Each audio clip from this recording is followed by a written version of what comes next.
So is the whole purpose of DeMolay to have like just get together as baseball teams and like have social events and things like that? Well, to some DeMolay members, that might be the whole purpose. Okay. But really, the DeMolay is designed to help build strong young men's character and to give them a strong mentorship, a connection with hopefully folks that will teach them how to be good members of the community, be good people. And that's really, it's more about the mentorship with the leaders or with the adult leaders within the DeMolay, is to offer mentorship.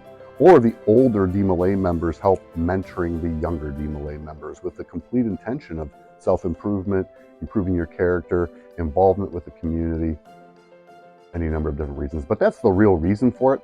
It just happens that some of the social events might be a little bit more interesting to some of the members, but you don't want to forget that those are all part of building character, how to interact with other people, how to interact in social circumstances.